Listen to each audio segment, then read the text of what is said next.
FIFA club বিশ্বকাপে Brazilian club ফ্লুমিনেন্সকে অনেকেই underdog হিসেবে দেখেছিল, কিন্তু শেষ পর্যন্ত চমক দেখিয়ে ফ্লুমিনেন্স পৌঁছে গেছে ক্লাব বিশ্বকাপের সেমিফাইনালে।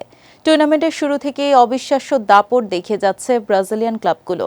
এরই ধারাবাহিকতায় গতকাল রাতে অরল্যান্ডোতে অনুষ্ঠিত কোয়ার্টার ফাইনাল ম্যাচে শক্তিশালী সৌদি ক্লাব আল হিলালকে 2-1 গোলে হারিয়ে ইতিহাস গড়ে ব্রাজিলিয়ান ক্লাবটি।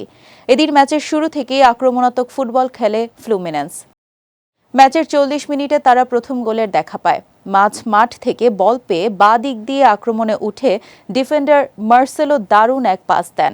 সে পাসে ডি বক্সের মধ্যে বল পেয়ে যান ফরওয়ার্ড মার্টিনেল্লি, যিনি ঠান্ডা মাথায় গোলরক্ষককে পরাস্ত করে দলকে এগিয়ে দেন। তবে আল হিলালও সহজে হাল ছাড়েনি। বিরতির ঠিক পরে সমতা ফেরান মার্কাস লিওনার্দো। এরপর উভয় দলই এগিয়ে যেতে গোলের জন্য মরিয়া হয়ে ওঠে।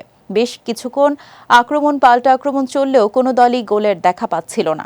অবশেষে ম্যাচের ৭১তম মিনিটে ফ্লুমিনেন্স জয়সূচক গোলটি পায়।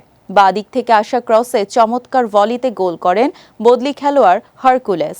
তার এ অসাধারণ গোলেই সেমিফাইনালের টিকিট নিশ্চিত হয় ফ্লুমিনেন্সের।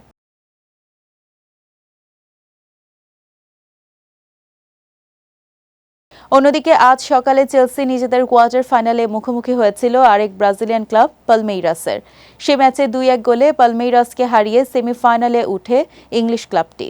আগামী 9 জুলাই টুর্নামেন্টের প্রথম সেমিফাইনালে মুখোমুখি হতে যাচ্ছে চেলসি ও ফ্লুমিনেন্স।